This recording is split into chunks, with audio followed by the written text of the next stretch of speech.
If you know anything about Shirobako, you probably know that it's a show about an anime studio, and that a lot of the characters are directly based on real people in the anime industry. You might also know that it can be a very dense and stress-inducing experience, as you watch the way that breakdowns in communication and human air lead a project into a downward spiral of chaos. And in the early episodes, much of that breakdown is the result of one massive idiot, called Takanashi Taro. Taro-kun has a personality built to piss you off. He always says the wrong thing, always looks for the quickest way out, self-aggrandizes 1 minute and pleads like a child the next, and does it all without any sense of guilt. You hope that he'll learn from his mistakes and change his attitude, but he never does. Sure, he's not technically fucking up constantly, but if everyone around him wasn't dragging him along, he'd gladly stick behind where no one could see that he's doing nothing. Yet as enraging as Taro can be, he is a core function of allowing Shirobako to tell its story in the tone that it's going for. Right away, if you can't tell, the central conceit of this show is that it's simultaneously an extremely realistic representation of the inner workings of the anime industry, frequently quoting the very people working on it for their advice on how to survive therein, while also being an over-the-top comedy, which very carefully rubber bands reality in places for the sake of the joke. You can see it right away in the fact that the 5 main characters are super cute girls that start off in a situation obviously resembling that of a moe club show like K-On! Before getting dumped into the tired reality of adulthood, alongside very normal-looking people, on a sliding scale of anime attractiveness. In order for Shirobako to accomplish what it's going for, it walks a constant tightrope of sincerity and insincerity, never going too far in the direction of sappiness, except for in moments when it's completely earned, and also never getting too ridiculously chaotic, because you have to be able to actually feel the stress and not simply laugh at it. This is the art of bathos, and I don't think there's any other anime which handles it so deftly, and that's because there's no greater master of the concept than director Tsutomu Mizushima, whom when asked which character from the show was most like himself, said that he had once been just like Taro. I was not surprised to learn this because I did so having already seen Mayo-Iga, which seemingly had the same effect on its audience that Taro does, but without an entire show full of likable characters to balance against him. In fact, you could say Mayo-Iga was like if Shirobako was almost exclusively Taro's. Mizushima had worked on 2 kinds of shows other than these ones, outrageously over-the-top comedy ones, and outrageously over-the-top violent horror shows that he also treats like comedies. I am now going to use my PhD in applied psychology and 8-wave new type powers to read Tsutomu Mizushima's mind. Even though Taro might be a complete piece of shit, there's a reason he's actually capable of doing his job well enough not to get fired. Taro understands people implicitly. He is very good at figuring out someone's intention, and extremely direct about confronting them. It's just that he tends to automatically choose the most obnoxious interpretation or phrasing that he could go with in his response. A lot of what Taro says would be legitimately hilarious if not for the inappropriate context, which is perfect for us viewers, because we can both laugh at the things he says since the situation isn't happening to us, while also getting angry along with the other characters that their progress is being impeded by this moron. It doesn't take long for Taro to become a verbal punching bag for pretty much everyone in the studio, but he never takes any of it badly and never changes his behavior. Taro exhibits all signs of narcissistic personality disorder, an inflated sense of self-importance, requiring constant attention and praise, exaggerating his talents, preoccupied with fantasies of extreme success, constantly aware of the perceived social status of people around him, monopolizing conversations and belittling people he thinks he can, expecting favors without question, taking advantage of others to get what he wants, envious of others and believes others envy him, arrogant, conceited, boisterous, pretentious, and impatient.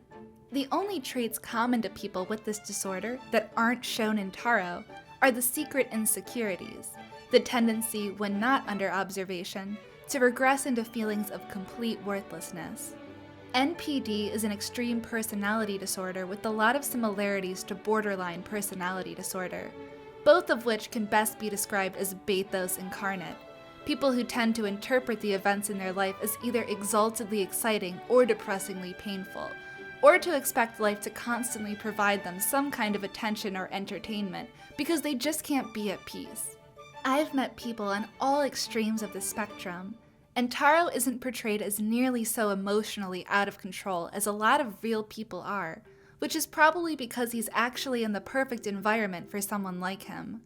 Rewatching Shirobako with Digi, it dawned on me that this show is a call to action and an advertisement for working in the anime industry. It wants you to see how stressful and chaotic things usually are, and what kind of fuck-ups and morons you're going to have to deal with. But it also shows you what happens when you persevere, when the right people with the right mindset get involved and start spreading their influence over their surroundings. And it tells you exactly what kind of people they need, in the same way anime artists always do, by turning them into a cute girl and making a show about them. The anime industry is in constant need of good people in order for it to become better, and through examining every link in the chain, we can see how people with extremely different personalities are all necessary to the studio ecosystem. Most important of all, of course, are the project managers, the ligaments holding the entire structure together on the backs of whom absolutely everything falls on some level. They trade off taking the brunt of responsibility that the director would for a total lack of control and much less pay.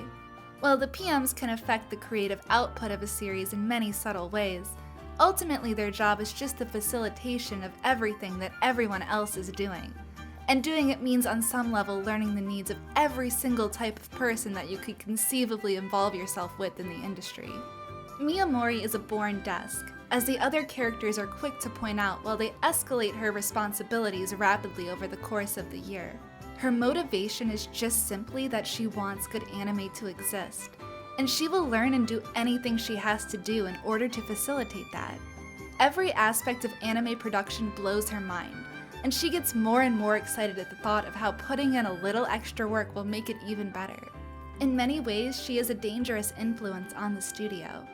We see how this could have been even more problematic back in the older, smaller days of the studio, when its now president Marukawa was in the same position Miyamori is in now, and was driving the artist crazy with the ways he kept inspiring people to complicate their work further and making it better. But a person like this whose touch is just enough to keep the production from fucking up, while also leaving everyone proud of what they did, is like a dream. A horny idea in the minds of a bunch of old men who've been wrung through this industry for way too long. Taro is much closer to the reality of what this person would be like, constantly throwing out dumbass suggestions, needing to be reminded what to do and put in his place constantly, and completely failing at the sensitive communication often required with artists. But that's all kind of forgivable because ultimately, he is still a ligament in this system. He is still someone with a simple desire to facilitate anime, albeit with unreasonably grandiose ideas of what that could lead to. And even if he doesn't do the job as well as someone else might have, he's still a hand on deck in a world that constantly struggles to put hands on deck. Sure, he's kind of insufferable, but he also doesn't seem to care if you shit on him and push him around, so in the end he finds himself essentially serving as a stress vacuum for the rest of the staff. Yeah, a lot of the stress is his fault, but if you need somewhere to stop the blame buck, why not stop it on Taro? He's definitely not going to make you regret it in how he responds. If Taro was really bad enough to be unusable, he'd be fired, but he's not. Is this an abusive relationship on both sides? Absolutely. But it's really not Taro's fault things are like this either. After all, he's just copying the laziness of the many other people leading these productions as well. And there's no doubt that having good people like Miyamori around to direct him more effectively is making the best use of this human that anyone would probably be capable of. Just imagine how much worse he could have been around the wrong people. Ultimately, the only real difference between Taro and Miyamori is their level of dissociation. Miyamori's bipolarity is represented in her innocently emotional and hard-nosed rational selves arguing internally, while she projects the image of effectiveness and efficiency that she needs to on the surface. Taro doesn't have these inner conversations, he just says it out loud. I think if you want to ride the bathos tide with the smooth style that writer Yokote Michiko and director Mizushima have mastered over the course of their career and perfected in Shirobako. You have to find a happy medium between them. You can find a happy medium between giving me none and all of your money by paying for my hentai reviews on the Digibro Unzipped OnlyFans page, and by supporting this channel on Patreon. Thanks again for watching.